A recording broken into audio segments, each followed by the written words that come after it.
ভাইয়া মাত্র চেষ্টা করে মোবাইলটা লাগিয়ে নিয়ে এসেছি, চেক করে ডিসপ্লে এখন আসতেছে না, কালো হয়ে গেছে। দেখুন কতক্ষণ লাগাইছো? এই 10-15 মিনিট। তো মাত্র এসে দেখতে পাচ্ছেন অন্যখান থেকে এই ডিসপ্লেটা লাগিয়ে আনছে, আর আনতে আনতে পথে এই ডিসপ্লেটা কালো হয়ে গেছে। তো ডিসপ্লে লাগানোর সঙ্গে সঙ্গে বা 1 ঘন্টা পরে 2 ঘন্টা পরে কালো হয়ে যাওয়ার মূল কারণে হচ্ছে ডিসপ্লে লাগানোর সময় নিচ দিয়ে বেশি পরিমাণ আঠা দেওয়া। তো শুধুমাত্র নিচ দিয়ে বেশি পরিমাণ আঠা দিয়ে ডিসপ্লে নষ্ট করে তা না, এই ডিসপ্লে লাগানোর সময় আঠা দেওয়ার পর ডিসপ্লে ফিটিং করে সঙ্গে সঙ্গে মোবাইল অন করা হচ্ছে সবথেকে বড় বোকামি।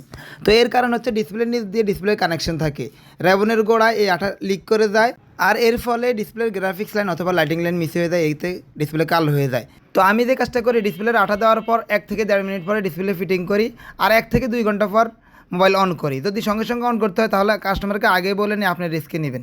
তো ফাইনালি একটা টিপস, যদি কখনো এই ধরনের ডিসপ্লে কালো হয়ে যায় লাগানোর পরেই, তাহলে ওই সময়টা চাপাচাপি করবে না, 4 থেকে 5 ঘন্টা পর বোথ ভলিউম বাটন এবং পাওয়ার বাটন 1 থেকে 1.5 মিনিট চাপ দিয়ে দেবেন, ইনশাল্লাহ কপাল ভালো হলে ডিসপ্লে চালু হয়ে যাবে।